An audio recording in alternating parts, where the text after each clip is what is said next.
Arema FC versus Persebaya kemungkinan tanpa penonton di Kanjuruhan. Laga Super Big Match antara Arema FC melawan Persebaya akan berlangsung pada tanggal 28 April tahun 2025 mendatang.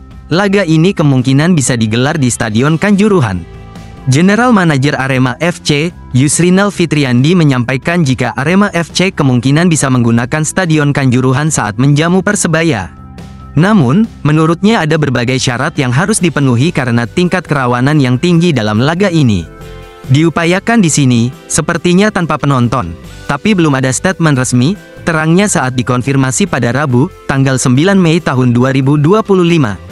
Yusrinal mengakui, jika pihaknya memang sangat ingin menggunakan Stadion Kanjuruhan kembali secepatnya, tapi menurutnya ia harus tetap berkomunikasi dengan Pemkab Malang dan Polres Malang secara intensif. Yusrinal juga mengatakan sudah berkomunikasi dengan Polres Malang terkait kemungkinan main di Stadion Kanjuruhan saat menjamu Persebaya.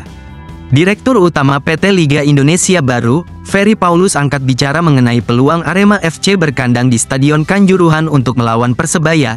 Ia mengatakan Singo Edan telah berkoordinasi dengan pihaknya. PT LIB masih menunggu keputusan dari Arema FC.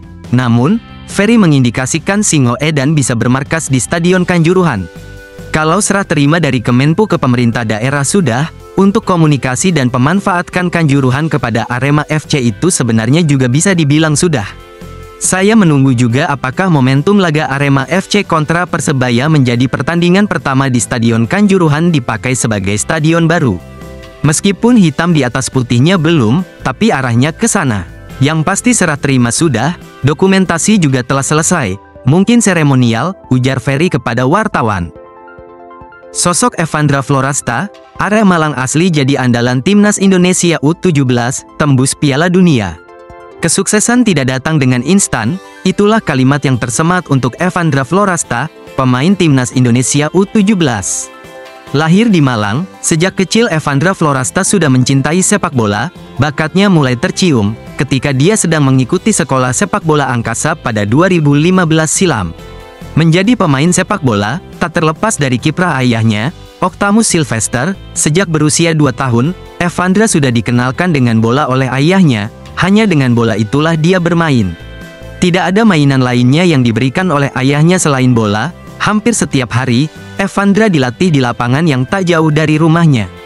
Bersama ayahnya yang merupakan prajurit TNI, Evandra dididik untuk menjadi pribadi hebat di masa mendatang. Hingga akhirnya tiba saatnya Evandra menunjukkan bakatnya di atas lapangan. Klub pertama yang dia bela adalah SSB Angkasa yang dilatih oleh I Putu Gede pada saat itu. Berbagai macam SSB diikuti oleh Evandra, termasuk pernah memperkuat Persema Junior hingga sempat ikut seleksi di Arema Junior meskipun tidak keterima. Kehebatan Evandra Florasta akhirnya tercium pada 2021 silam. Saat itu, dia membela SSB dari Pasuruan di partai final Piala Suratin yang bertemu Bayangkara Youth. Meski gagal mempersembahkan juara, Bayangkara Youth yang tahu akan bakat Evandra Florasta langsung memboyongnya. Tak perlu pikir lama, akhirnya Evandra gabung ke Bayangkara Youth sampai sekarang. Di Bayangkara, penampilannya cukup gemilang, hingga bakatnya tercium sampai dipanggil masuk ke Timnas Indonesia U16, dan sekarang ia sukses membawa Timnas U17 tembus Piala Dunia. Legiun asing komplit, penggawa lokal absen 1. Komposisi pemain lokal Arema FC selama 2 hari latihan sejak Senin lalu, tanggal 7 April tahun 2025, belum komplit. Arhan Fikri masih absen latihan. Sedangkan Legiun asing Singo Edan sudah berlatih semua. Jadwal Charles Lokolingoi dan Choi Bokyung menempa diri tidak molor dari rencana awal. Sebelumnya, keduanya absen selama tim beraktivitas saat Ramadan.